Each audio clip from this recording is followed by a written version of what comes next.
we did one with Ross Robertson at the St. Paul Ice Show, and I'm like, everybody, Ross Robertson here joining us from Ohio. And he's just like, it was pretty good. All right, we are rolling. Nice. Cool. Well, hey, we got another episode of the Ice Team podcast. We're at Vexilar land right now. Super excited. If you're watching, you kind of see some cool stuff here in the distance. You're going to learn about kind of the history of Vexilar, all that good stuff. Drew put on his Vexilar jersey. Let's go play some hockey. One-man team. Last night I would have wore it. Yeah. Now you can. Yeah, you would have been in the penalty box. Yeah, we are red. We have red jerseys, so this will work. Oh, I suppose that jersey looks solid in the penalty box. Yeah. That would work. Yeah. It's just missing some blood stains. Well, we can work on that, Waldo. You said blood or... So we have two guys with us. You've already met the one and only Waldo, Matt Waldron. We did a Crappie Chronicles piece last year. He told us, spilled the beans on everything. But we got Corey Studer here with us. I've gotten to know Corey pretty well over the last 15 years, maybe more, 20? Probably 20. Yeah. With you being at Thorn Brothers. Yeah. Corey's got a huge prowess in the fishing community, not just at Vexilar. We're going to put him on the hot seat for a bit and kind of get to know him a little bit. But yeah, we're excited. We're going to talk past, present Vexilar stuff throughout this, and we're going to have a little bit of fun. I'm excited. We've been trying to line this one up for a while. We just have been so busy, haven't been able to cross paths. So we're here getting excited for ice, and why not? And what better than with the team at Vexilar? So, Corey, we're starting with you, dude. Yeah, man. Is that fair? No problem. All right. So, Corey, like I said, maybe you want to let our listeners know a little bit of backstory, how you got into fishing. It's always been an easy question we've asked our guests, like what started that bug for you, and how did it get from there to here? My dad Tighter at a young There you age, go. I was 3 years old, got me into fishing. And my grandparents had a place up on Leech Lake in Walker Bay. And now that's all condos. Used to be a little trailer park there. And we'd always go into Reed's and check out, the catch of the day, And but anyway, from there, right out of high school, I started guiding because my folks actually moved my grandparents' trailer from Leech to Mille Lacs. Spent most of my summers at Mille Lacs from 79 till about 88, right out of high school. Started guiding, but in high school, I was actually working at Burger Brothers, the old Burger Brothers, and then also Holiday Sports, which eventually bought Gander Mountain, and then doing a little bit of guiding and working retail. So, how big were the walleyes on Mille Lacs back then? 9 feet long. Yes. Wow. So Waldo's telling the truth. Yes. He's caught Yeah. 9-footers. Yeah. Get a bigger boat. No, I mean, actually, one of my biggest walleyes on Mille Lacs was in '93. You always remember these moments. It was a guide trip, and actually became one of my best friends, Dean Rude. And him and his girlfriend at the time wanted to do some night bobber fishing. I'm like, okay, fine, we'll go out. I didn't really did much of it because I like to sleep at night, So anyway, it was a night trip, 4th of July weekend. And we had the corks out, lighted bobbers, and it was funny because I've got to, dealing with the client's bird's nest, if you will, and I let my bobber go way back. And Dean's like, Corey, I think you got to fish on it. So why don't you take it? Because they wanted a big fish. And I said, Dean, I guarantee you it's going to be a 10-pounder. No. I reel up, set the hook. I said, it's big. You sure don't want to take it? Nope, you take it. I'm like, all right, fine. Reeling it in, and all of a sudden, his wife or girlfriend at the time, Terry was going to net it, and she says, "Oh my god!" I'm like, "What?" She just saw the eyeballs on it, and it was just about 32 inches. Oh, What? And and what was weird too, because that time of year, the fish are skinny. They've already, it's post-spawn, it's summertime, but this fish looked like it was like pre-spawn. It was crazy. yeah. But anyway, didn't have a scale, just had a tape. No photos. The photos are up here, and away she went. Yeah. What do you think a fish like that weighs at that point? Well, at that point, that fish probably was 12 pounds. 12, yeah. Normally Okay. a 30-inch walleye on Mille Lacs is probably like 9 pounds. They tend to be a little skinnier overall compared to other lakes. But in the fall time, of course, they put on the feed bag, so a 30-inch will be closer to 10. Oh, yeah. That's the place to do some night bobber fishing too. Absolutely. Especially in the 90s. Yes. Like that's all you do. Rock on. Yeah. Drew, when were you born? Too late. I should have been 70s. I would have been prime. Drew, I had a. I mean, you look like you were born in the 60s and Yeah. 70s, but I was born with the FL8.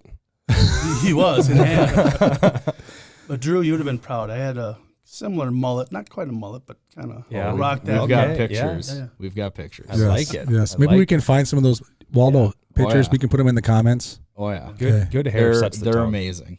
Yeah. The Now, hats, now it's like the Bauman look.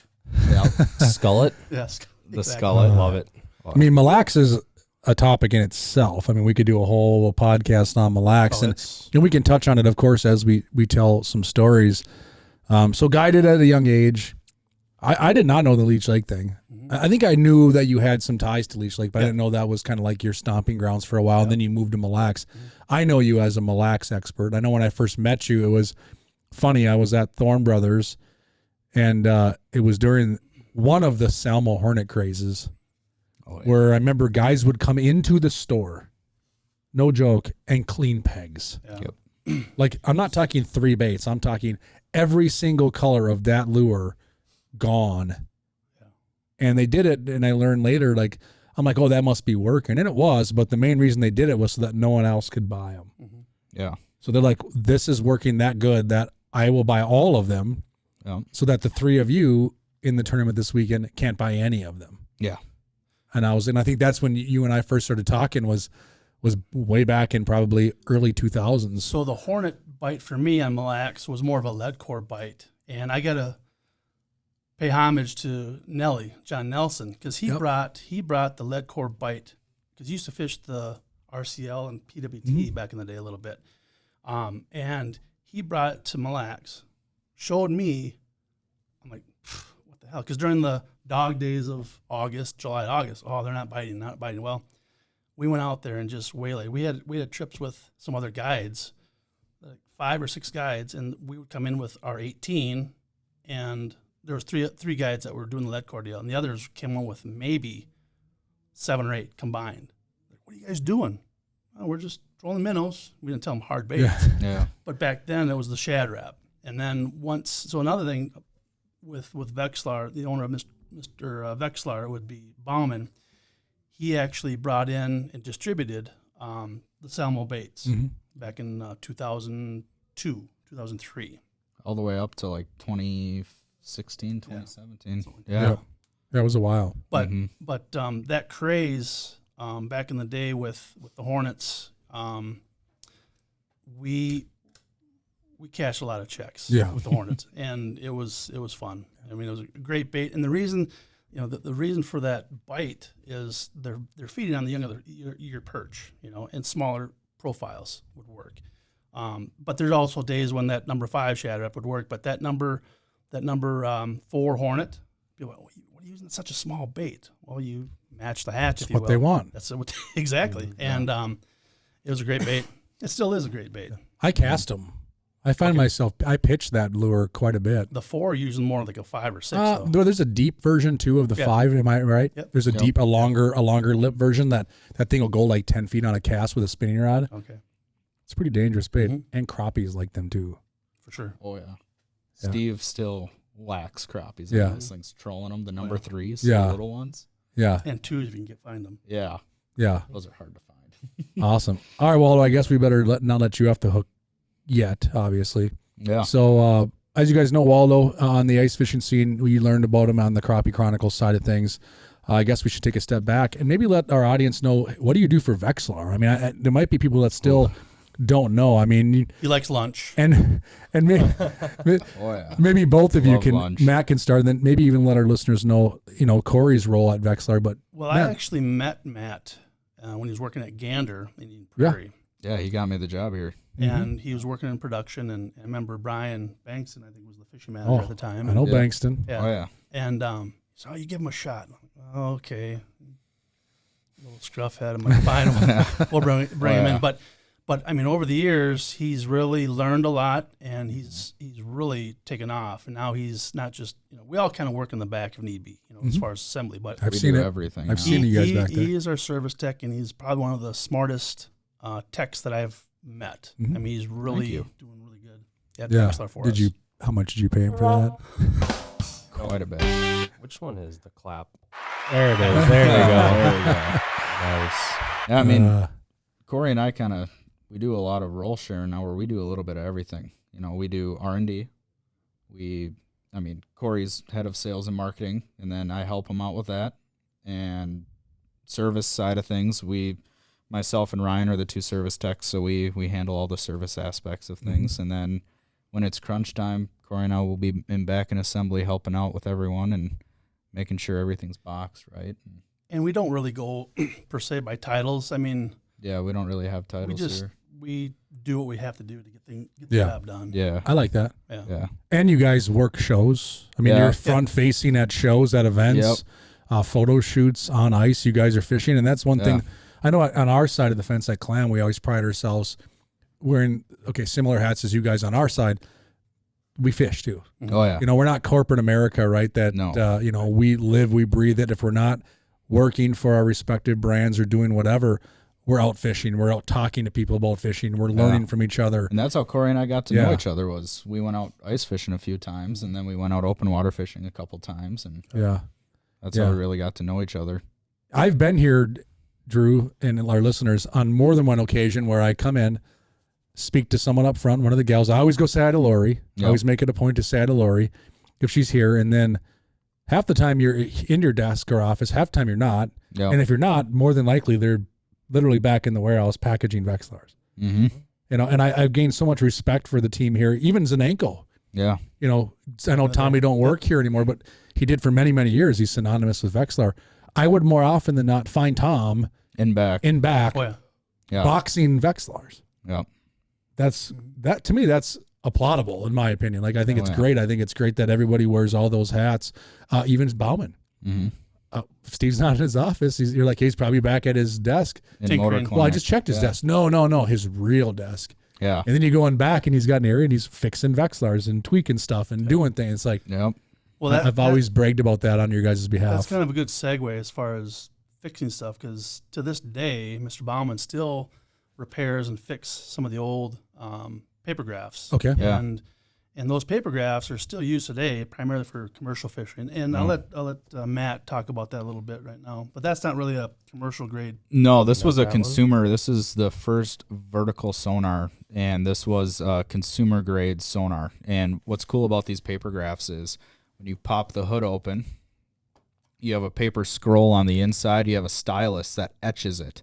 And the paper scroll rolls, and as it's rolling, it's etching in what your typical 2D sonar would look like.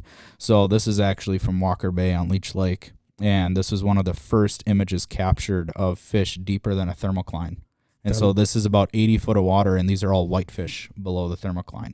It was always thought that fish couldn't live below a thermocline, and this proved that it's possible for them to actually live below it based on certain scenarios. And Matt, you came into my office. In fact, there's a photo of me and my dad on Mille Lacs, and he actually has that unit in the boat. Yeah. So this is one of that's super cool. The first vertical line fish finders. So that has your stereotypical hooks and everything's not curved. It's straight up and down. But now they use like the 155s, and that would be for like your commercial grade, where it's one of the very first side imaging units. It goes out to 1,000 meters. So guys will drop down this giant supersized transducer below the ice and be able to find schools of carp, and that helps them place their nets so that they can net and stuff. so they can seine out all those carp and rough fish species so that they can sell them. So and the other thing too, what was cool about the paper graph for these guys too is they could go back, stop it if they wanted to, and write down the location. Yeah. And then even my boat way back when, I had an HE 203, which is another paper graph too. Yeah.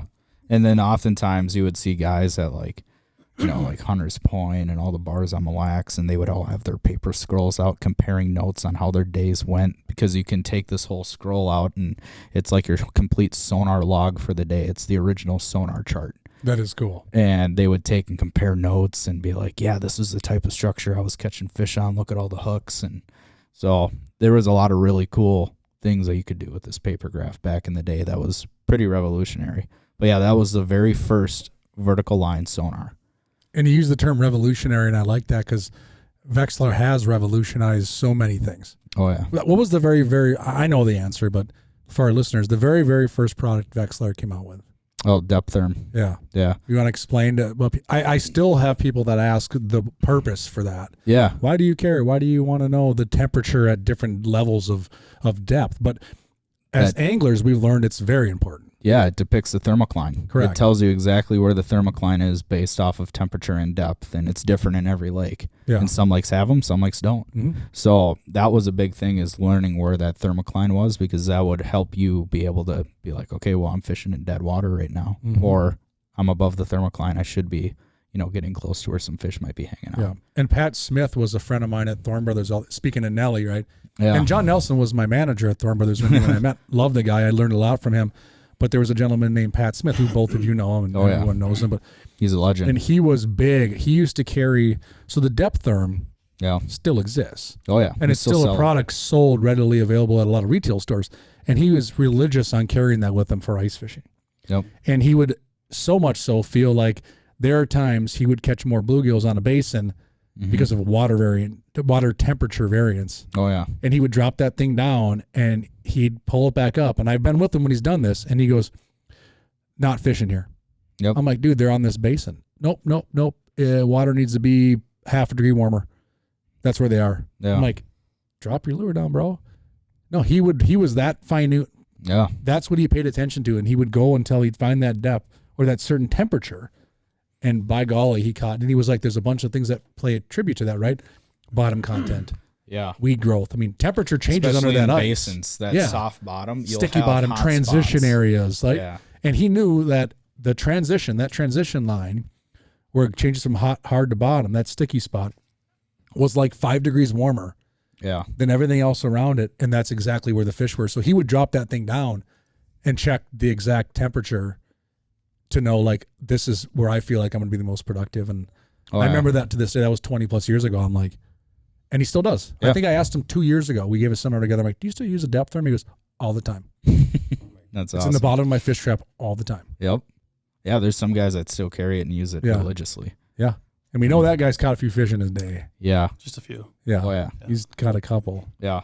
But yeah, that was one of the very first things that blew Vexilar up were the paper graphs. Well, talking about history, so Mr. Bauman's partner, Skip Crispin, who passed away back in '96, I believe, him and Romy Johnson, a few other guys, they would, on Mille Lacs, it was all about that paper graph, time, and compass. And actually, I've got an old school map, and I mean, how they did it is crazy. I mean, it's all about compass bearings, landmarks, and you wouldn't see anything on that graph until you hit the mud flats. That's when you'd have hard bottom. Everyone thinks that the mud flats, it's mud and soft bottom. No, it's actually, there's hard bottom underneath the mud. Mm-hmm. Yeah. And they would just go and they'd time it. It was, how fast they went, time, and speed, and then also compass variation. It was crazy how they made maps. And they would triangulate everything and then draw it all on paper. Yeah. Yeah, so they made their own maps back in the day when no one else was making maps. And they all did it off paper and compasses and sonar. We have it way too easy nowadays. Oh, it's way too Anyone easy can now. just go. You get the preloaded maps on your units now. Some of the things you buy, but Yeah, triangulation. Your cell phone. Yeah. Yeah. You got a full your cell phone. Navionics chip on your cell phone basically for a $10 purchase. Yeah. I remember in like it's accurate. It is. 2009 or something. I had a little GPS thing, and I bought the lake chip for Lowrance H2O. No, it might have been a Garmin little unit or something. But anyways, I bought that thing. I was like, this is like crazy. The stuff you see out, like I'm in the middle of the ocean, Corey still has an old one, and it's got a lot of waypoints on it. And I may or may not have taken some waypoints. I like it. It's got like, back when Mille Lacs was like the perch capital, like he's got all these perch waypoints on there. Really? Like an H2O, H2C. Yeah, H2OC. Yeah. So I I had had an old Garmin too. Yeah. I saw your Lowrance one though, the H2O. I And had it had like 4,000 waypoints on Mille Lacs. I want to know a super sad story. I had an H2O loaded. I had it mounted on the dash of my S10. I mean, I had so many waypoints in this. Like, it was religion, right, to us. That was how you did things. Oh yeah. I had it. We moved. I moved in with Tara, where I had it on the center island. Yeah. It was broken. It wouldn't turn on. Yeah. But at the time, they broke a decent amount, right? Yeah. And Lawrence could fix them for a nominal fee, whatever. But I was Yeah. just like, I'm not going to pay the $50. I'll do it. I'll do it. You know. It got chucked. Oh no. Oh no. Yeah, with all the waypoints. Oh Tara was no. like, Tara threw it away? She'll tell you to this Got day. mad at ya? She'll tell you to this day she did not. And I know I never would have. So you either got chucked, or at one of the parties we threw, a fellow fishing friend was like, that thing's gold right there, and they Yep. grabbed it. One of the above. But I remember thinking, like, you know, and I remember she's like, well, it didn't work. I'm like, well, yeah, but someday I was going to get that fixed. Well, you know, whatever. And I remember thinking to myself, I probably had 6, 7, 8 years of waypoints on that thing. Oh. Oh yeah. And that's when I would fish 300 days a year. This is when you like really dug into structure. Oh yeah. And I remember going, Where's your chart book? Come on. now I literally back up my units every year. Oh yeah. What is it, a DST file? Does that sound right? Well, that's a it stitch file. depends. It's on a hard drive. Yeah. Yeah. You can back up all your waypoints into a certain, CSV. and I have them on folders on a, What are you guys talking about? I just keep SD files. Yeah, Where- you can yeah. download your trails, your maps, everything to Yeah. a hard drive. that's what I do. I got little was little mad. files in a Google folder. I'm 2 years lost. ago, we ran the Rainy River for like, it was like a 40-mile run, you know, like through some sketchy stuff. I was like, nice, got my trail, like perfect. Oh, yeah. And then went back this spring and I was like, what, where's my trail? Well, I overloaded my unit. So then it started erasing the oldest stuff. Oh. I was like, no, you idiot. You should have backed up your trails yeah. and stuff. So I've upgraded. You know, I've got a semi-old Lawrence 5 HDS. Yeah. yes, map. It works. Yep. Yeah. Yep. Yeah. I mean, I think a lot of the GPS side of things really hasn't changed a ton. I mean, if you have, No. I mean, in the last 10 years, I feel like It's just got more sensitive. Yeah. You can It's the map same your own general. stuff too Yeah. now. Like that's I was game-changer. kidding because I have not really upgraded in the last 15 years. No, Oh, you- really? you're still I mean, I running still- map and 2D sonar. I've got an old to most Edge 3. Edge 3. Yeah, it's a color. Do you have a It's newer than that one. Do you have a Yep. marker Oh buoy? my god. I've got 2 of them and they're black. Yeah, that way you can't see them. That's an old school trick right Yes. there. Yep. But yeah, the Edge unit was one of the best 2D sonar units. I still think Pretty to much this ever day made. it still is. I mean, Yeah. what's different about this unit is that it has 2 different transducers. One that's got a 400 kilohertz narrow cone angle, and then a 107 wide cone angle. It's basically 38 degree. See fish around you and directly below you. In fact, I had Matt in the boat. Oh, it was quite a few years ago, and he was like, Oh yeah. "Oh my gosh, that's great." Yeah, the 2D sonar on this is incredibly impressive. And so this is an Edge 2 unit. This is the non-color. And then the Edge 3 came out shortly after this one. This was early 2000s when we came out with the Edge 3, and that is still to this day, I would say, the best 2D sonar unit on the market. And I it was during the time when the combo units came out. Had this had GPS, it would have been gold. I mean, Yeah. but unfortunately, Yep. it is what it is. It's still great Yeah. sonar, but that Timing I was may or just may not shortly have missed. an Edge 3 in my garage. I'd have to rig on my boat. Oh yeah, I have to get up there. Still. I'll rig it. I may- have to get up there to rig it for you. Yeah, but I'll I might need a little assistance. What year did Yeah. this come out? 73. 73. I was telling Waldo before when I saw this, I was like, dude, the arches here look just as good as what I see on my new graphs, but they're just in black and white. Yeah. you guys Like- know, you've heard of Sobe, right? Yeah, Never So heard of it's a good Ooh. drink. Yeah, Sobe Soli. He was talking about maybe even doing a comparison, but again, trying to get the Like they're transducers. so it looks it's- just like a black and white version of a modern day 2D. That would be cool 2D. to bring Yeah. that back to life and do a side by side in a boat. Yeah, Oh yeah, fun. that one actually still works. Really Yep, that is a working unit. incredible. Yeah. From the 70s. Mm-hmm. Let's do it. Let's Yeah. let's get perms and Get perms. let's go. Come on, Corey. I would love to see you with a perm. Let's do it. Not possible. No. Oh, Oh, it's possible. I'll Yeah. talk tomorrow. Yeah. We'll get that happening. But this is another really cool unit that we had too. This is an old one. This is a CLC 200, and this followed the LC8 and the LC10. Boundary waters. Yeah, the Boundary Waters units, and we sold a lot of these. This is literally it's own encapsulated unit. A lot, but not enough to keep it going. Yeah, that is true.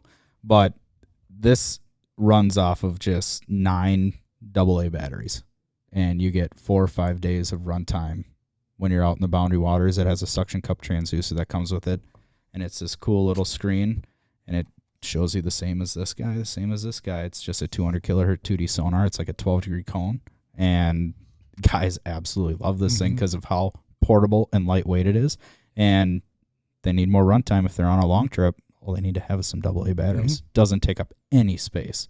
So this was a really awesome first starting unit, and it's kind of got a cool screen, so it's sunlight reactive screen. So the brighter outside it is, the brighter the screen gets. And it was one of the first ones that had a... It's like an iPhone. Yeah, it's just like an iPhone. Yeah. It dims itself and it brightens itself up. Crazy. And it's based off of the light level. So it doesn't have a backlight. It uses sunlight. So like kayak fishermen, Yeah. seems like a home run. I still got like 4 or 5 left for sale too. So if anyone wants any. 200? Yep, $200. I could see kayak anglers gravitating towards something like that. Oh yeah, it's super easy and it's so compact. I mean, you don't have to carry around a deep cycle battery with you. It's just 9 AA's. That or you get a teapot. Yeah, teapods work too. Yep. Tie them right up to the back of the boat and you have sonar the whole entire day. But that was shortly followed after by the original FL8, and that's got a special place in your heart, Drew. Oh, I love the FL8. Oh, yeah. This one's a little older than the one that you use. Wait, so the flasher, so the FL8 came after these 2D units. Yep. I would have thought it was the other way around. So the FL8 has been around since about the mid to late 80s, but it wasn't under the Vexilar name. Gotcha. There was Hondex, Micronar, Cytex. Yeah. Yep. And we bought the original FL8 design from, I think, Honda.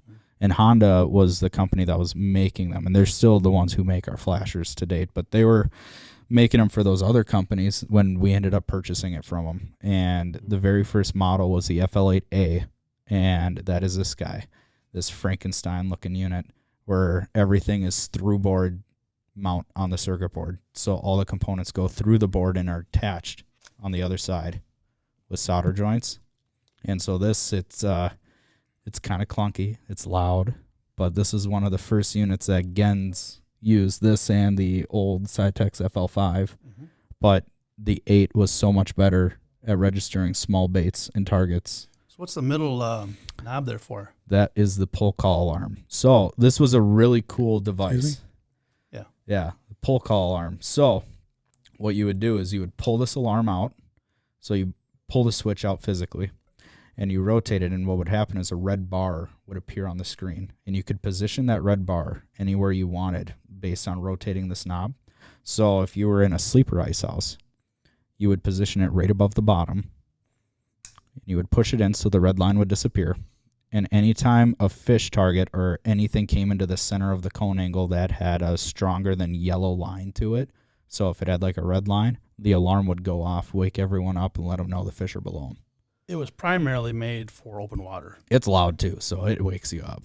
It was loud. So basically, it's a depth alarm. So it was made originally for... So this is the alarm right here. So why do the new ones not have that anymore? Well, it was annoying. It was very annoying. And well, you can turn it off, right? You can turn it off, but it was pretty underutilized. Was it really? Yeah. It's like it would see your jig down there too and start... Well, if you're sleeping, you probably turn off your Vexilar. Yeah. Right. The average person just turns off their Vexilar. But backing up, it was white noise. It was originally made for open water, right? Yes. For that alarm.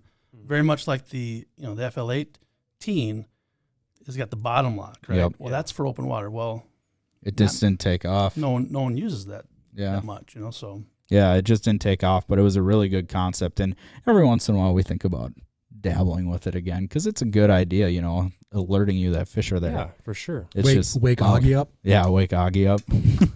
Love it, Augie. It's Yeah, so you just pull it out, rotate, position the red line wherever you want it, pop it away, the red line disappears, and any targets that come above that line in between the line and the 0 mark sends an alarm, and then this alarm feature goes off. It is loud, though. So if I have this thing, like, completely tore apart and I'm testing one in the service room, like, it's loud. Annoyingly loud. Yeah. I can hear it. Like, Front. clear as day up in the front of the office. Like, it's too loud. And what's that called again? Polcar? Pull call alarm, which is pull call. Yep, it's a pull calibration alarm. So you pull it to calibrate wherever you want it to be set at, and then push it back in, and it disappears the bar. But if you keep it in that same level, the alarm goes off anytime a fish comes in between your 0 mark, so the transducer, and Or where bottom. that line is set. Yeah. Or bottom. Yeah, or bottom. And quickly after that, we ended up making quite a few improvements on the graph. So we went to a surface mount board, which is similar to this, but all the components are put on. This is all put on by hand. Every single one of these components were originally put on by hand. This is before machines were doing it and computerized, robots that were actually pressing down each component. And that quickly turned into the FL8B, which is the surface mount version of this. And from that, we went to the FL8 SLTs, which this is that typical flasher strobe that everyone would see. When did that come out? Because I think that's the first one I owned. Yep. So these ones came out in 95, and we had the 4-range SLT from 95 to 97. And then we had the 6-range SLT that had more depth ranges to it. And that one was from 97 to 2001. And then now we're on the FL8 SE. And that's been a staple entry-level unit in our lineup for 20 years. 23 What year years. is that FL8? That is a FL8 SE, so that one is an older one too. So that one's probably a 2002 to 2004, I would say. Really? Yeah. One thing that a lot of Thing is customers money. don't know is that we do a lot of integration. We make updates within the product. Yeah. And it's not enough to validate a new number or a new item, if you will. Yeah, But we make running small, improvements. we make small improvements as the generations grow and they get Yeah. newer and newer. So like from that SLT to your SE, Yeah. we increase the motor speed so it doesn't flash and strobe at you Yeah. anymore. It's Yeah, a much yeah. more fluid reading. For sure. And the newer 8 and 18s are going to be quieter. Yep, because they're now brushless. yeah. So they don't have that brushed data transfer, which this one still has, where you've got the brush arms underneath Yep. that give power to your LEDs. And I know if you used them enough, you'd have to get new brushes put in. Yeah. I remember that at one Yeah. point. The typical customer, it's usually 15 plus Yeah. years they have to use it for, Yeah. but we have guys that we've had wear them out in 3-4 years, and it's like, you need to stop fishing as much. Yeah. Like, you're not doing anything else. Yeah. Yeah. That's one of the big things with Vexilar and Mr. Bauman's staple is, not just customer service, but service, and that we can still Yeah. repair and service units that are 20 years old or older. Yeah, I mean, you look at a lot of companies now, and it's if it's over 3 years old, we don't fix it. If you break something on the unit, it's like a $400 flat rate for Yeah. some of these companies. Like, it's not the greatest customer service in the long run. Yeah. I mean, or I should say, some of them have good customer service, but it's not the best servicing of the units Yeah. that you can offer. So, like, for us, I mean, Steve still works on those paper graphs from the 70s. So there's not another sonar company out there that does that. Nope. Once you hit a certain threshold, they just say, no, it's too old. We can't fix it anymore. But What I love about Vexilar is so even before working with Clam, Ice Team, you guys, I was like a lifelong Vexilar fan because Oh, I'm yeah. like, they're just indestructible. yeah. Like when I was with Donnie, our Mhm. mutual friend Tim Donahue, Yeah. he got a 28 for Christmas one year, Oh, yeah. and we're ripping across the lake, and it's glare ice, and we had the stuff in a sled, and sure as heck we gunned it too fast on the forward. The sled goes flying, gets wrapped up in the axle, and his 28's just bouncing across the ice. Oh, yeah. And he's like, oh, no. And I'm like, dude, it's fine. Don't worry about it. Like, it'll be just fine when we go and turn it on. Yeah. Turns it on, worked just perfect. Oh, yeah. Like, they're pretty just tough units.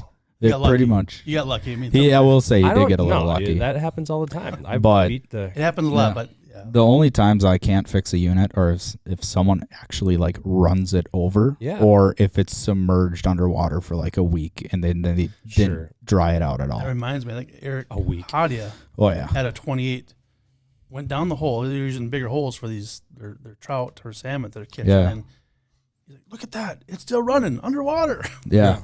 Nelly, I know when we were at Thorn Brothers, had one fall off his quad. He ran it over, Oh yeah. broke the whole side off. You could see the entire circuit board. Oh yeah. The gimbal was shot. He taped it back on, he ran it like that for weeks. Oh yeah. You literally could see the entire inside of the unit, Yeah. and it still ran like a champ. Oh yeah. Yeah, it's pretty crazy. I mean, they are tough. They're just units. simple and tough. Like Yep. They're simple and tough, even though if you look at that one, that's our latest board version. That's the FLX 30. Yeah. And that, if you look at the back, there's a lot of small components. Yeah. Those are getting hard to fix. But your consumer, your user isn't. I need a seeing that microscope stuff. for those. He gets 3 buttons and that's it. Yep. 3 knobs. Yep.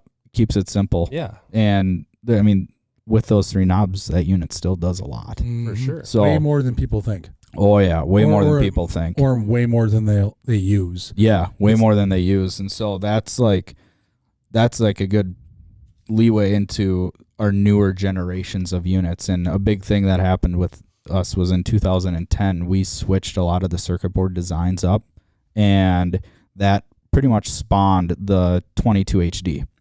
And the 22 HD was the predecessor to the 28. And this is the first unit that we had variable pulse width in multiple different depth ranges. And so that is the sound wave that you have set for that depth range. That really opened up the gateway to us of being able to perfect a shallow water unit. And with And the first 10-foot Yeah. unit as well. I Yeah. remember the 22. Yep. And so that led into the 28s. And the 28s were, I mean, that was 2013. So about 3 years after we came out with these, we came out with the 28s. And those were, I mean, it's still probably, I would say, one of our number one units we've ever had. 28. Yeah. Well, no, I mean, Well, the 8. the 8 is still the number one The unit. 8's still number one. But for The 8 will performance always be guys, number 1. yeah. But for performance guys, that 28 was huge because Until the 30 came out. yeah, because you would have your brushless data transfer. So now it's really quiet, but also we brightened up the screen significantly and put a new screen on it. So now it's readable in the sunlight. And those 2 big things really opened up the gateway to the 30.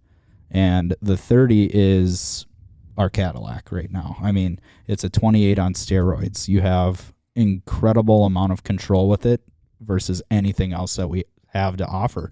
You have complete cone angle control from 16.5 degrees to 7 degrees. So it really gives you a perfect cone for every fishing scenario. I mean, if you're in shallow, flat bottom area, barren bottom where there's no contour changes, there's no structure, you can widen out your cone angle to get better bite anticipation. So you can see that fish coming in sooner. You get more coverage area. Or if you're, let's say, 10 foot in weeds, you can go to a high frequency like 275, 300 and shoot in between weeds now easier than you would ever have been able to do with any of our other units. So now you can really fine tune and pinpoint those fish and see them easier. So that with the power levels, I mean, it's got the perfect settings for every fishing scenario. And a lot of people just turn it on in start mode and they just run it like that. One thing that gets us is we have some staff that we need to do a re-education is they're fishing in less than 10 feet of water and they go to auto range. Like, Yeah. no. Doesn't help you. No. Because, well, you tell Yeah. it's just, We've had some guys where even our pros, some of them just turn it on to auto and go. They don't adjust I settings or rarely use anything. the auto mode. Yeah, no, I don't either. I rarely ever use I that. use 2 depth ranges, and that's 10 or 15 foot about 90% of the time. I'm a shallow water guy. I like it. It's like hand-to-hand combat almost. It's fun fishing shallow. A lot of times you're on aggressive fish doing it too. And so I use manual depth ranges, low power mode, and then pretty much the only adjustments I do after that are my frequencies. yeah. Unless I go into like deeper water or basin chasing, that's when I'll go to like a medium power. But I'm always altering my frequencies because a lot of people don't realize there's a ton of things that can affect how your readings look, whether it's barometric pressure or even simply temperature. Temperature affects how sonar readings look. There's a lot of little fine-tuned details. So some frequencies, even though you want a wide cone angle, might not look the best on certain days. And you might just make one simple adjustment, go up in or down in frequency, and your screen looks perfect. Picture clear. And so making those little adjustments really can help. So you keep at low power. Well, if I'm under 20 foot, yeah. Yeah. I'm in low power. And then you're adjusting your frequencies at that point. Yeah. And That's pretty much all I'm doing is adjusting frequency. And Matt did a really good video. It's on our Ice Team YouTube channel. Yep. It's minutes and minutes long. Yeah. But it's a well worth watch. You Yeah. really break down the FLX30 on the ice. Oh, yeah. We shot a great video with Matt. Yep. Tons of details. So if you really want to learn really a ton more about that, there is a video. You'll see it on Ice Team YouTube. Not hard to find. Yep. Where Matt breaks this down and does a wonderful job explaining all of that. Yeah, I did a complete breakdown You did. on what It the was frequencies awesome. and powers mean for every fishing scenario you might come across, because there's a lot of little things. Like this unit's a perfect unit for burbot guys. Mhm. A lot of times burbot guys fish on super steep breaks, and they don't want that dead zone. And that dead zone is the first point that the sonar hits. It's not going to see anything past that, or it'll be very hard. And that's with any sonar. And that's with any sonar. The moving bottom. Yeah, You exactly. hear people talk about that. Yeah. And it's like, oh, that's Like- just a fish because Yeah, the bottom of the lake might be like this. yeah. So if a fish comes in right here, you're not going to see an actual big mark like No, people used to. you'll You're gonna see that the bottom mover, flicker. and it's like, well, there's a fish there. Yeah, You're not fishing at exactly 31.2 yeah. feet exactly across Especially if there's any like Yeah. rocks or anything at all. And if you ever look at a bottom of the lake, it's not flat. I mean, there's little ridges. the whole. Mm-hmm. And so they get down in those little ridges, and if it's a bluegill or crappie, I mean, that's a small target technically. Mm-hmm. The other thing too with the different frequencies, it helps eliminate interference too. Yeah. So that was another thing that came out with. And then, you fish with Bechtel and you fish the chain for catfish, Oh, yeah. and those fish are really sensitive, right? Yeah. And Yep. Bechtel's always been low power. I'm like, dude, you're fishing in 30 feet of water. Well, now we've got a solution. Yep. You go to the medium power and still not really Change your frequency. Not, Yep. yeah, change your, and not freak those fish out. you know? Yeah, the power output adjusts in medium power. It's a 30% withdrawal, whereas low power is a 50%. And so when you're over 20 foot, a 50% withdrawal can be a little bit of a pain to deal with, because then you crank your gain up and that can increase your interference level. Right. So we wanted to come out with something for guys that do fish that And 20 to gals. 40 foot. Yes, and gals. And that want to fish that 20 to 40 foot depth range a little bit more than, what most people would, but we didn't have a power level for that. So that's what came about with the medium power. I use medium power a decent amount. Yep.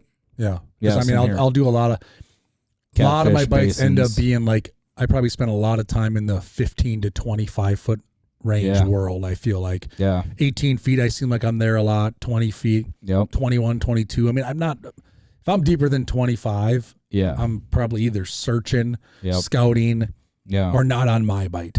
Yeah. Yeah.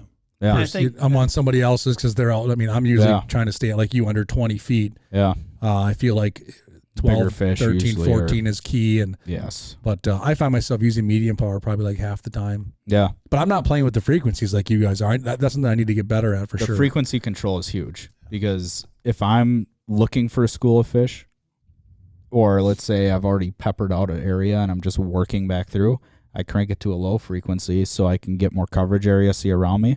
But then when I'm on top of a big school of fish, I don't care what's all around me. I know I'm on fish. So I tighten up that cone angle, I get it narrow, and that gives me even more sizing differences on my fish. So, and you get a better mood indicator too. When you have a tighter cone, it's focusing on what's directly below you, and you have an easier time seeing how that fish is moving with its mood. If it's Sure. tilting up, if it's tilting down, you can see all that on your screen just based on how the lines on the target are stacked. And So- if you go to our website too, Tommy Z did a great job, and Yeah. we have, there's thousands of fish or hundreds of fish on the screen, and you can see with each frequency how it, adjusting that frequency adjusts the cone angle. He did a really good job. on Yeah. Yeah. It shows perfectly how you go to a wider cone, you see more. Yep. Yeah, so Vexilar.com, you can, like Corey was saying, there's a bunch of videos on the Vexilar website as well. Yeah, and we can send you the links for it as well. It's a really good video, and it really shows how your control of the cone can be so important, especially on either a big school of fish, in the weeds, timber, eliminating dead zones. There's a lot that you can do with this unit, whereas before, on all the other units, you'd be swapping transducers. Sure. And that's your only way around it. Whereas with this, it's got it all built in. You don't need to. This kind of reminds me of the last podcast we did with Nipper on the rods and reels, and we were like the 1%ers, who like really think about which rod and reel to use for ice fishing. Yeah. Like a lot of the stuff you're telling me right now is, not gonna lie, is kind of over my head. Oh, yeah. The frequency stuff, because I'm kind of like your average guy. Like I'll turn on auto or just like find what works and see my bait and start fishing. Like what unit would you recommend for like a new person getting in the game to FLX run 12. with?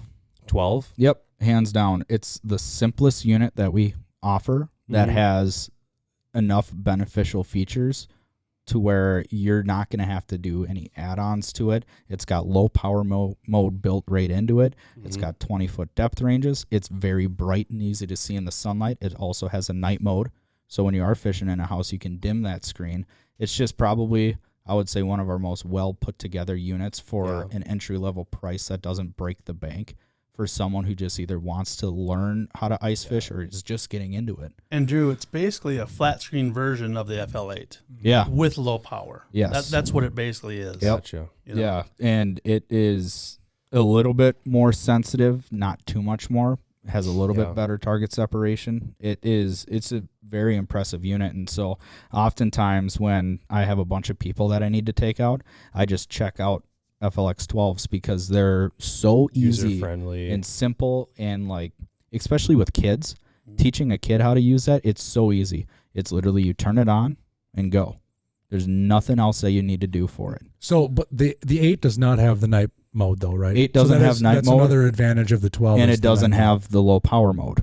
The low power mode, you actually have to buy an S cable or a suppression cable to get that. I had one of them. Yeah. So you don't need that. It's all built into the 12. So it has those shallow water features that a lot of guys love, but it also has that, it's a 30% larger screen than the 8 is. So it's a little bit easier to see.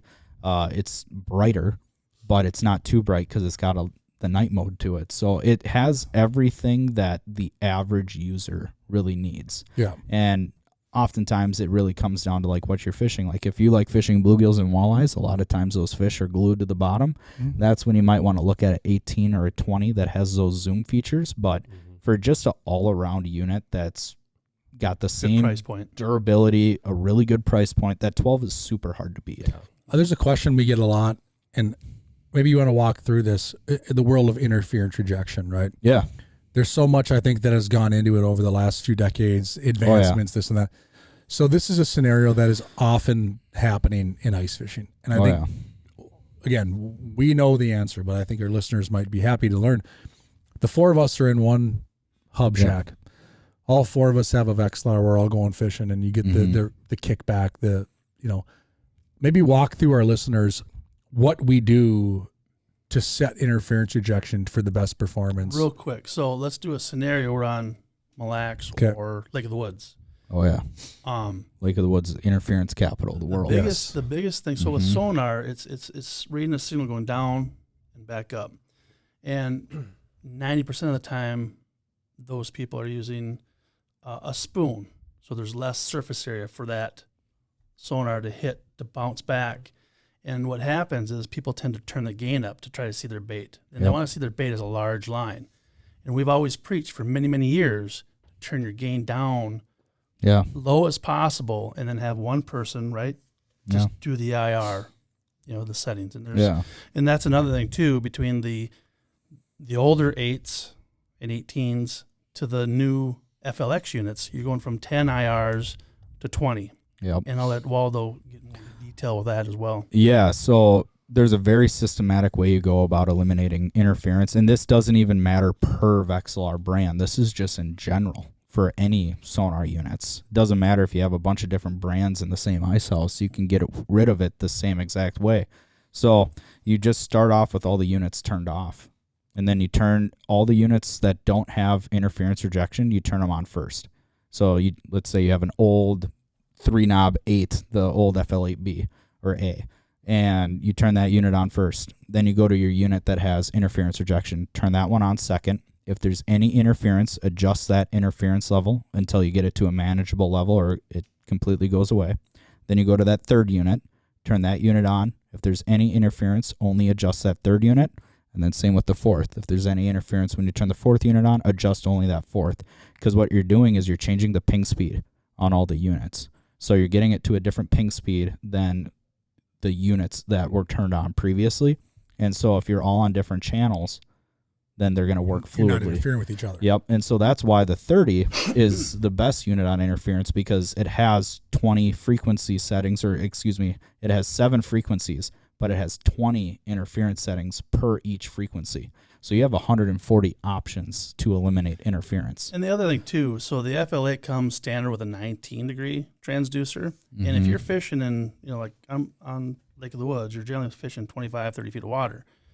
So now your cone's going way out. Yep. So it's basically you go to a restaurant or whatever, or the bar, and you got the big guy, he's going to hit you, right? So what you want to do is maybe upgrade to a 12-degree or even a 9-degree ProView for that FL8. Yeah. And that'll help eliminate interference as well. With a narrower cone, because it's not getting shot out to the sides nearly as much. And also, with a wider cone angle, the deeper you get, the weaker it gets. And then they want to turn the gain up, and that's when you get more interference. Yeah. And so the transducers are universal, right? Yep. Across. So to your point, Corey, if you have an 8 or a 12 and you want to adjust your cone angle or whatever, go to a ProView, easily can do that. Yeah. You can hop on the Vexilar website, stop at your local retailer, see if they have a booster kit, swap them out. Because I know that you guys have done a great job in the last several years of really making things universal. Oh, yeah. Easier for everybody. I mean, some companies, it's like, oh, no, you need this exact. Make sure you need this juicer, and not only that juicer, make sure you have this plug-in for the back of it. And it's like, yep, exactly. So I know that's we like to keep it universal, Yeah. and that's the other big thing is sometimes a ProView isn't the right transducer for your scenario, and sometimes a 19-degree isn't. So you can easily just call into us and run us through your most common fishing scenarios, and we can suggest the right transducer for you, because there are times where you got shallow water, backwater river guys that they're not fishing 100+ foot of water. They're not fishing in super heavy vegetation. They're pretty barren, flat bottoms under 10 feet. The 19-degree is perfect for that. Yeah. You get that coverage area. You get better bite anticipation.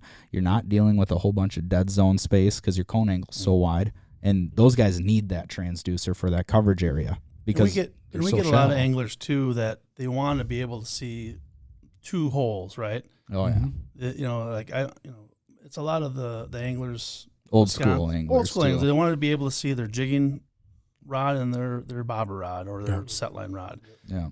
That's great. Cut a hole in the middle, and they can do that too. Sure. Yeah. It's not the way we designed it, but if you go with that 19-degree, you can do that. Yeah. I can see when we Lake of the Woods. It's funny because I do an annual trip with my boys, and I can always see whoever's sitting to my right or left. I can be like, Brody, you're gonna get bit. Yep. No, I don't feel nothing. I'm like, look at your Vexilar, dude. You have one underneath you. I can see it on my screen because I can see your lure. And then he looks down. Oh, there's one here. Yeah. You're like, yeah, really? Yeah. And cone angles is a big topic. Speaking of Tommy Z, he knocked out a video years ago on cone angle, which I think to this day is still like the gospel. Oh yeah. I mean, that video continues to get a pile of views. So you can find stuff if you search YouTube Vexilar cone angles.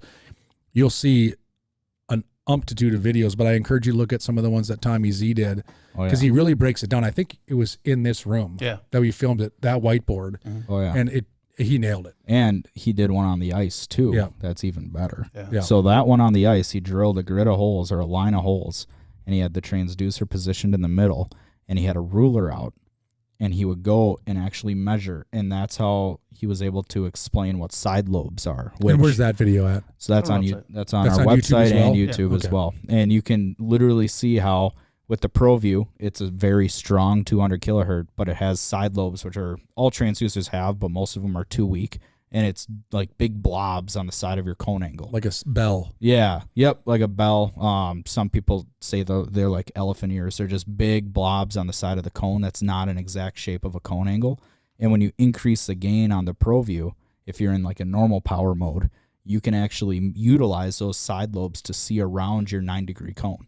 And so he takes the ruler and he has the gain turned all the way down, and then he turns the gain up, and you can see how much further away from the cone angle you can actually see. Isn't that where he found out that a ProView excels in shallow water situations at times? Yeah. Because you can see out a lot further than you would think. Like Yeah. the traditional brain thinks, oh, the narrow cone angle, right? Yep. Deep water. Yeah. That's kind of what we've been taught. But I think the ProView does some things different. Yeah, it definitely does. The only problem is it is a very strong transducer, so you don't want to turn your gain up very much to utilize those side Yes, lobes we've because it's seen that. still a 9-degree cone. So anytime that you have that narrow transducer, when you slightly increase the gain, it does pick up a lot more clutter. So we use it mostly for a searching tool, and it is a very minute change on your gain level. You barely turn it up. Yeah. And people just crank it way up. Well, then they blow out the water column inside their 9-degree cone, and then they can't see anything. Yeah. So, but yeah, it's a very cool process where you just slightly increase that gain, and you can see almost 2 foot at times. I mean, it's not the exact shape of a cone, but you can see up to 2-3 feet from due center of your cone angle. And that's one thing that I'll do too before I go to another hole is I'll crank my gain up to see if there's fish still in the area, you know. And one thing that a lot of anglers forget, you know, it's challenging, but when you drill a hole, whether it's a K drill or what have you, make sure that hole is straight. Yeah. And not only that, but then make sure your transducer is in the center of the hole too, Yep. right? Because if it's on the side, it could be shooting down at an angle and it's not shooting straight down. Yeah, you know? especially if it's not below the ice. And that's another thing too. So again, the Godfather, Dave Gans, always preached back in the day to have your deucer at or below the ice. That was primarily to eliminate the surface clutter on the screen. Yep. And to this day, there's still people that, you know, they have 5 feet of cord out. I call, you know, they'll get a fish out and they're doing the monkey dance. They're trying to get the fish and trying to get the deucer out. And Mr. Bauman and myself included, we have our deucer in just this much, just 2 inches in the water. Yep. You know? And 2 reasons. one, it's easy to get out if you get a bluegill, especially because they do laps. They go round and round and round. Like right? tornado, yeah. And 3, again, people don't realize that you can actually see through the ice. Yeah. With that sonar. So you'll see movement on the sides with your deucer up high versus down below. Yep. So you're gonna miss fish up here versus down below. Yeah. Yeah, because your cone angle is wider. So what, on behalf of the team at Vexilar, what is your recommendation there? So that's another hot topic. I mean, I think the average person, Say we're in like a foot of ice. yeah, average person far has their down? deucer down to the bottom of the ice. That's So- It's personal preference, but you go ahead. I think it really depends on how you're setting it up. If you have a float or you just drape your cord down the side of the hole, then you probably want your transducer just below the ice. Because if it's up and you have it draped down the side of the hole, it'll skew your cone angle because that puck's hitting the ice and it's kicking your cone angle out. Yeah. So oftentimes what I like to do is I use our swing arm because I can perfectly position wherever I want that transducer in the hole. And that's another big thing is not a lot of people realize that your cone angle is very small if you're under 5 foot of water. Yeah, and so if you have an 8-inch hole and you have your deucer on one side and your line on the complete other side of the hole, there's a chance you're not even seeing your bait if you're using a narrow enough cone. And we get Calls about that all the time. I can't see my bait. It's like, well, where's your deucer? It's in the hole, but where is it in the hole? Is it on the side, in the middle? it makes sense. Yeah, and how deep are you fishing? You're thinking 9 degrees. I mean, you're talking 5 foot is shorter than us, right? You're talking a foot or 1.2 foot wide cone angle at 10 foot. Right. So at 5 if you're at feet, 5 foot, you're at 8 inches. Yeah. You're using an 8-inch hole, you're not seeing your bait.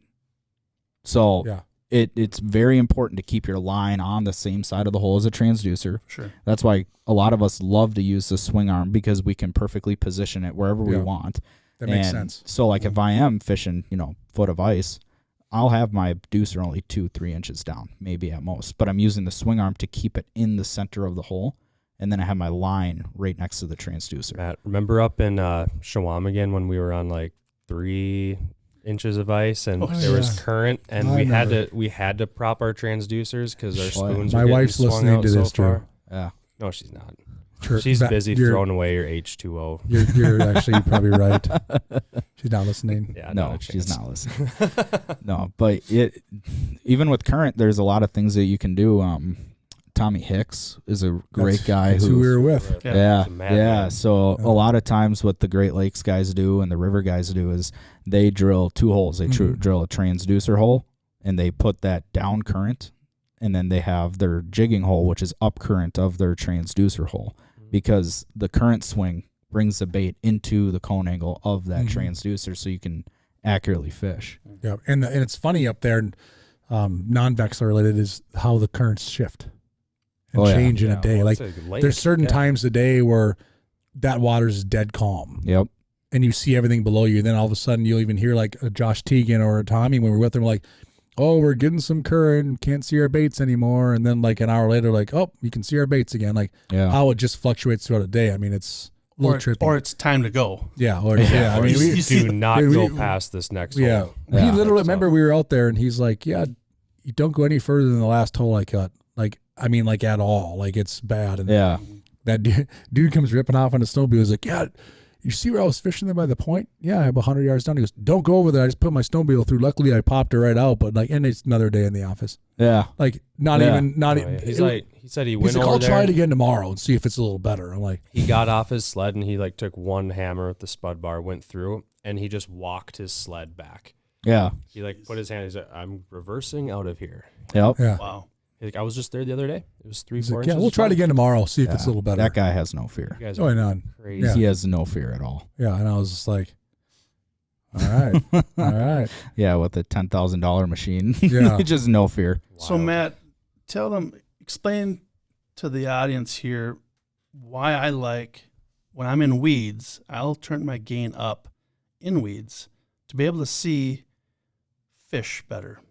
Oh yeah, especially with that low power mode. Right. Yeah, so you'll put the unit to low power mode, but then he increases the gain, because what happens is in certain color palettes we have on the units, they have a white color, which is the strongest voltage return on the unit, and you can see that white color pulse with fish moving up through it, and then once they move through the white, they stay white. So when they come into the red, the weaker signals of the weeds, whether it's the tops or the Sometimes edges, it'll turn red as well. it'll even turn red as well. But it will turn.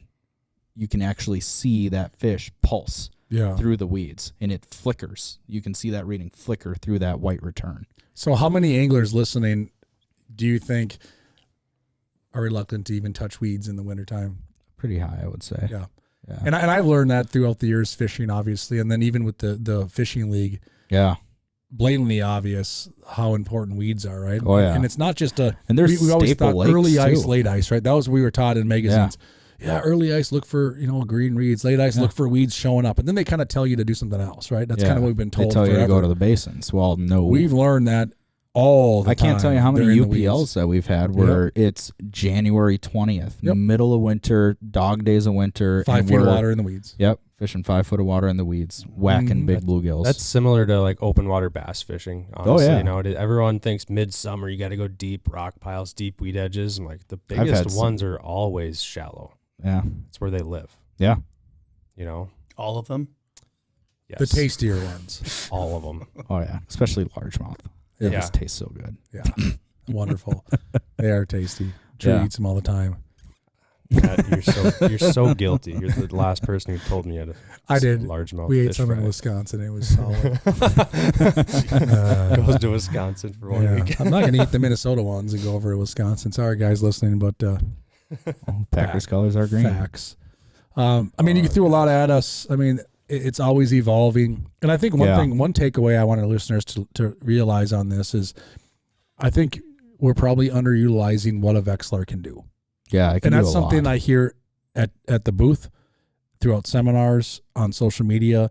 The guys and gals that really have learned the nuances of a Vexilar are oftentimes educating people, good anglers too. Oh yeah. You don't understand what you can do. Yes. Yeah. And it's probably no different than, let's say, this smartphone. Yeah. I'm probably that guy with a smartphone. Yeah. I use 4% of what this thing can do. Yeah. And I think once you kind of jump through this, I would encourage anyone listening or watching to find some of these resources. Oh, yeah. Some of these videos that Matt did or Corey did or Tommy Z or even some of the pro staff and look through them, because I think you'll learn real quick, to Corey's point, when the customer calls in, I can't see my jig. Yeah. I guide people that are as experienced as me that will say, dude, I can't see my jig. What am I doing? This thing's not working. I can first tell you it is absolutely working. Yeah. Give me 30 seconds and I'll show you what you're doing wrong. Yep. And a lot of times it's something extremely simple. Oh, yeah. The hole, the lure placement in your hole. Yeah. Common thing. I got a good bite. I've been fishing the last 10 years, 4, 5, 6 feet of water. Right? I explain that probably, I would say, 10 times a week. 100% agree. Yeah. Yeah. I would say 10 times a week, Yeah. especially during our busy season. And Matt, you're probably one of the very few that still use the flasher in a boat. Mm-hmm. I mean, explain how and why you use a flasher in your Yeah. boat. I can tell you my answer, but I mean, Yeah. you're guiding a lot. I mean, I rely on it. And part of it's, I've trained myself so much to look at that for depth and sonar and stuff. And I still feel, with all due respect to any brand out there, that it's still the most purest form of sonar. Yeah. And what a lot of anglers fail to realize, and this is an ice fishing tip too, is there's nothing better to find hard bottom than a Vexilar flasher. Yep. And what you need to do is set it at 2 or 3 times the depth you're fishing. Yep. And it's so hard for somebody to comprehend that. I'm in 19 feet. Sweet, I can use 20-foot mode, and I'm going to maximize my column. Totally get it. You miss the But details. if you're looking for hard bottom, transition areas, important things, a lot of times I look for rocks inside milfoil. Oh, yeah. Show me any LCD unit that does justice to There that. isn't. It doesn't exist. So now I can take the Vexilar. I can be in 13 feet of water, great spot on Tonka. That's the magic depth for a lot of hard bottom in the foil. Yep. And I set this thing at 40 feet. It's crazy how quick you determine exactly where that hard bottom is. Oh, yeah. And all I need to do is reach down and push one button called waypoint. Yep. And you better remember that spot for years to come. And I think a lot of anglers forget about And that. for the winter. I mean, Yeah. so you're open water fishing. 100%. You find that transition, and then you save it like you just said. Now you've got it for the winter time. Yeah. Yeah. I mean, it's amazing. Because it'll Yeah. still be really Until good your for wife winter. throws away your GPS. Yeah. And I buy a You're toast. $20 pigtail. Yeah. I have a Minn Kota trolling motor, Yeah. universal sonar. And we've got them here. I Yeah. spend $20. Yeah. I have to run power to my Vexilar, which is always tapped into the bow. Super easy, Yeah. not getting too long. And you can even leave it on the ice fishing carrying case. Oh yeah. Oh, 'Cause I'm a dork. I've got guys that Yeah. do that where they leave it on their ice fishing carrying case. They just have a transducer mounted in the boat. Yeah, They can no. move it wherever they want. I have mine like hard mounted on Oh, my yeah. boat, and then I universal sonar. It's nice. Yeah. I don't Yeah. have an external sonar. I don't have anything to worry about. I mean, it's extremely real time, and I'll tell you what, it's a lot of fun too. I fished Mille Lacs, Oh, yeah. the edges of mud flats, 30-some feet of water. How many fish you can see? Mm-hmm. Oh, You know, I'm bass fishing, deep rocks, whatever, in the summertime, or crappie fishing. How many fish you can see, and it's probably the number one thing most anglers ask about on my boat. And I get ridiculed. I'll be honest. I get the bass pros of this world that are like, "Hey, 1980 called and they want their flasher back from their boat," and it's like, and then I sit them down and I show them, and I'm like, "Well, this is why I do it." Yeah. And they're like, "Huh."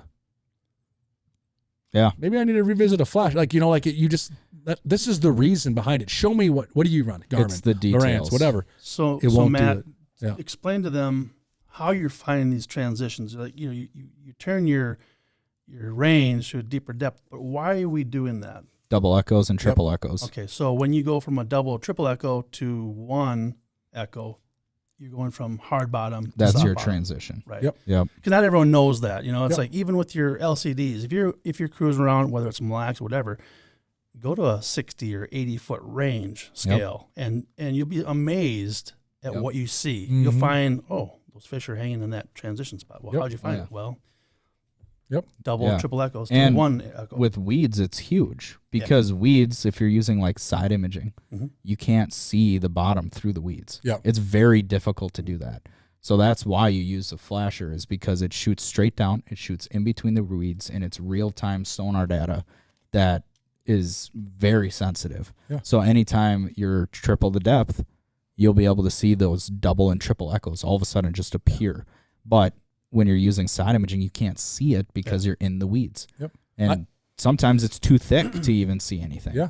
So I remember days on Mille Lacs, long time ago, we'd go up there before anything fancy. Forward-facing sonar wasn't even a blip on the radar, right? yeah. And here's a novel idea for listeners.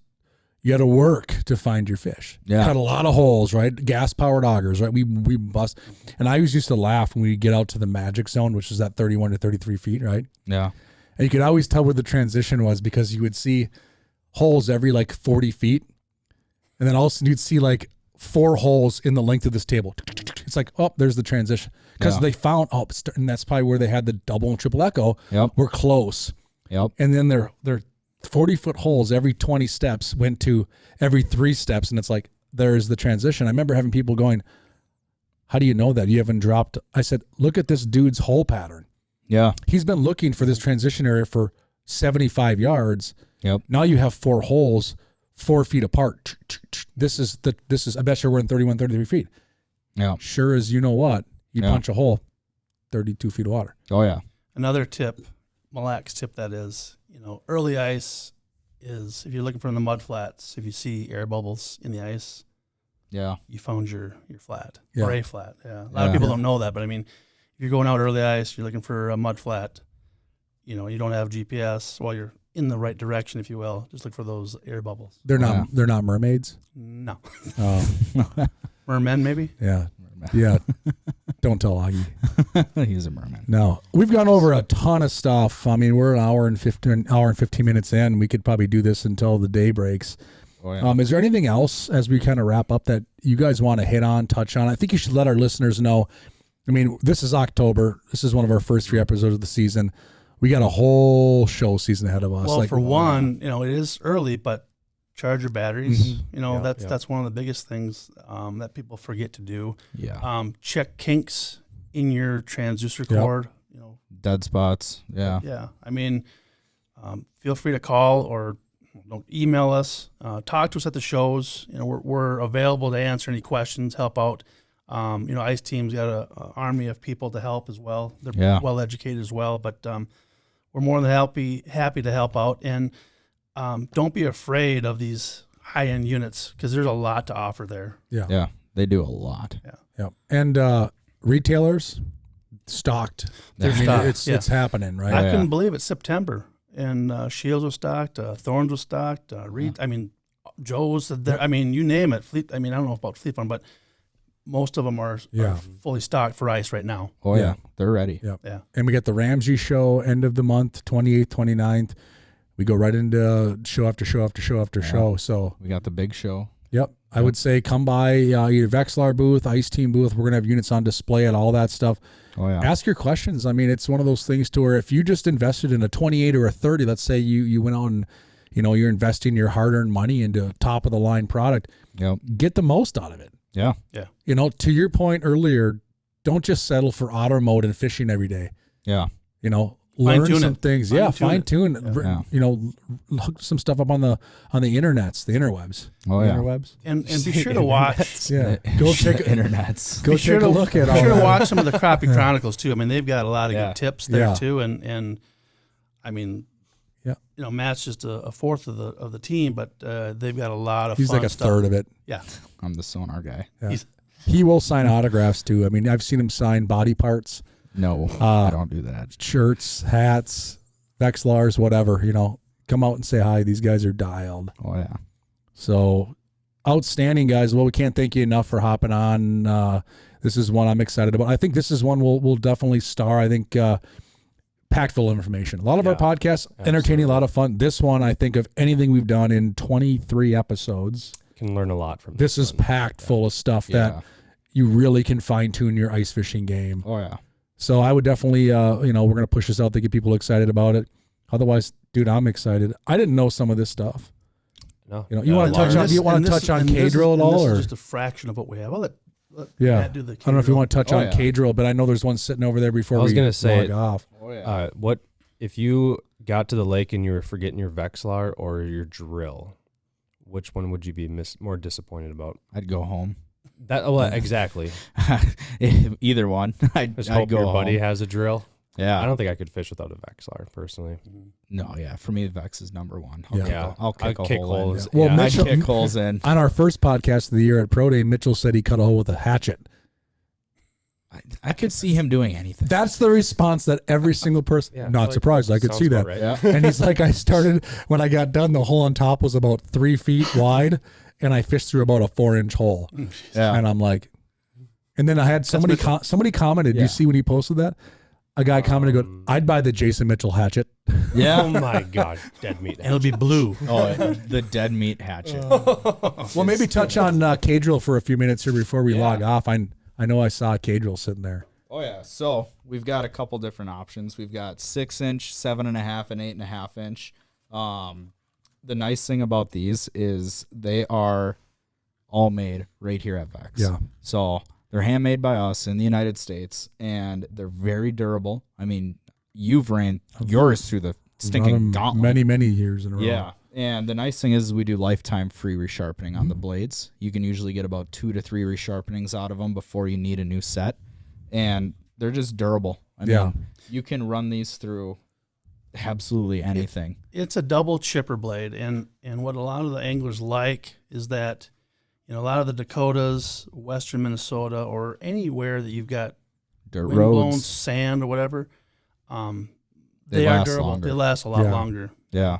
So Yeah. you can literally run them through everything. They have a large anchor tooth in the center as well. Yeah, so be careful. It's sharp. Well, that's a brand new one. Steady. Yep. There's a lot of cords Yeah. here. But yeah, it's anchored by a large center tooth, so that helps you reopen holes with complete ease. I mean, it's almost like you're just drilling a fresh hole. You're all right. And they have those large offset tooths on the sides that each pass cuts fresh ice. So it is fast. They're lightweight. Mm-hmm. They are very durable. I mean, they're pretty hard to beat, auger. Yeah. And for the sturgeon anglers, you can lap holes on top of each other, or if you want to Mickey Mouse. Oh, yeah. pattern. yeah. Yeah. I mean, it's nice to do that as well. And you mentioned blade sharpening. I mean, one thing I'd like to say, just from a personal experience, I've cut with laser cutting systems many times. Don't get me They're wrong. great. Yeah. I am going through a lot of blades. Yeah. Right. Yeah. I switched to K-drill when this came out. As a fishing guy, is it the fastest cutting system on the market? No, but Yeah. I am not going through blades. I rarely ever have to have mine sharpened, and I'm cutting thousands of holes. Yeah. I mean, you have to do something to You it, literally right? have to drill directly mean, into sand or rock. Yeah, normal use is not Yeah. going to dull your blades. I mean, I've had times fishing on the river backwaters where I've drilled straight through trees and stumps yeah, and looked, and there is Not literally recommended, folks. not recommended, but it works. There's literally a branch on either side of the hole, and I just have a hole straight through it, and I drill hundreds of more holes afterwards. And that's the nice thing about these is you can put them through the ringer and they hold up. Yeah. And like Matt said, they are built here, and all the components are built here in the U.S. Yeah. Yeah. that's wonderful. yeah. Everything about it is. Drilling through stumps, that intrigues me. Remember last time I tried to do that Yeah, with Danny Vu's auger? he had a different brand auger. Let's put it this way. Yeah. I had to. Brand new set of blades. I'm not laughing because it's okay. I'm Literally laughing because it's brand funny. new. Let's be honest. Yeah. Brand new set of blades. First time running the auger that day. Aspinwall smokes a tree. Blades shot. Oh yeah. Well, we were Like, catching I'm fish talking- like 20 feet offshore, right? Yeah. Like close, just Yeah. close to the bank. And there's like a tree, lay down. I'm like, why wouldn't there be a crappie under that tree? It's like right there. Yeah. So I was like getting closer and closer. And it was like clunk, clunk. I was like, did anyone, I like looked around. Sorry, Danny. Yeah, exactly. And then I got through and he's like, you break it? I'm like, yeah. Yeah. So you bought blades. Yeah. Yeah, I Bought broke his him- blade, so I bought him new ones and Yeah, sent them to done. his house. But And then Yeah, Danny, I remember he's felt like, bad. I didn't even come with that guy. I just put brand new blades on it. the whole thing was brand new. Yeah. That's Yeah. funny. Yeah, Uh, I've like, drilled sorry, through man. some pretty wild stuff with this thing. I mean, like sand and rock, there's nothing that'll drill through that. Yeah. But I've drilled through wood on numerous occasions with it and still had it not only finish the rest of the day, but go on for weeks Yeah. afterwards. And it's kdrillauger.com is Yep. the website. They have Yep. all kinds of social media pages. You'll find them in the Vexilar booth as well. You'll Oh, find yeah. them in the Ice Team booth. I encourage people to ask about that as well. If they're looking for it, it chucks up straight to a drill. It chucks up to the clam plate. You need a simple adapter, $20 piece. Very universal. It's a great tool for wheelhouses. And for any old school guys that still use gas power heads, like I know there's a lot of, it chucks right up to it. You just remove the Allen bolt, you slide the float down, and you pull that Allen bolt out, and it is already fitted for most Strike Master power heads, I've done it. power heads. Yeah, because there's guys that do fish super remote, like up in Canada, where you have 4, 5, 6 foot of ice. That still rely on gas power. I find myself Leech Lake, to digress, like I'll throw that on a power head.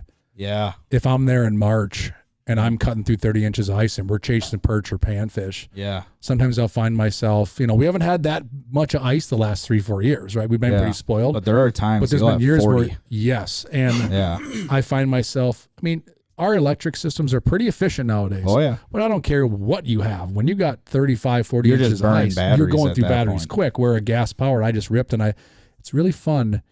You put a 6-inch K-bit on a 3 horsepower solo powered engine power head. Oh, yeah. With the chipper gearbox, Ooh, too. boy. Then you're... That thing screams. Oh, yeah. You talk about thick ice. We're up on Lake of the Woods during an ice team event, and Doug Hansen and I, we tag team, because what would happen, he would do the pilot hole. He had go like down 4 feet of ice. Yeah, so he went down 2 to 3 feet, and I had 2 extensions, and I would finish the hole. So if you got 2 anglers together drilling holes, and you got a lot of ice, you have one person with a regular no extension. He's doing or she's doing the drilling first.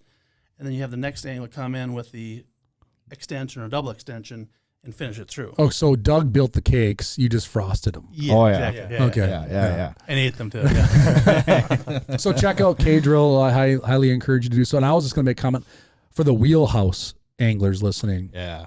You're not going to find a better system. You just literally throw that thing on your drill, reopen an old hole, because they are fantastic. There's nothing better at reopening, because a lot of guys I see, I've heard of many injuries within wheelhouses because you have a laser cutting system, you have a hole that's kind of frozen up, you have a power auger or whatever it might be. Too aggressive. It bites. It catches, it grinds, where this is like butter. And I think it was Dan Eigen, Walleye Dan, who did a video on this a few years ago. Like, he's up on Gull Lake. He might have a snow bear out there where he sleeps in it or doesn't. They have to reopen holes, and it's just like one hand, like just like it's butter. smooth. So another definite advantage. So lots cooking, guys. Yeah. Well, thanks for having us, Matt. We appreciate it, Drew. Awesome. Appreciate it. Thank you so much. We're going to be going to battle with these guys at shows and stuff. You'll probably see the 4 of us side by side at some of these events, talking smart. Corey feeds us bacon some days. Oh, yeah. Every day. It's Wait, a when small did amount. this happen? You don't need to know about this. Jeez, boy. Next year you might get in on the in crowd. But all kinds of good stuff. So I think what you're seeing here I'll take your application. Okay, thank Vexilar's I'll send it in. treat you like family. You guys do.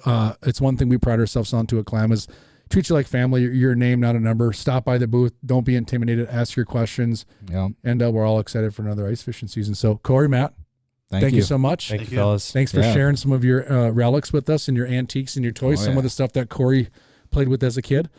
And Last year. Last year, we're rock and roll. So another episode of Ice Team Podcast. Sat down with the team at Vexilar, getting ready, having fun for the ice season.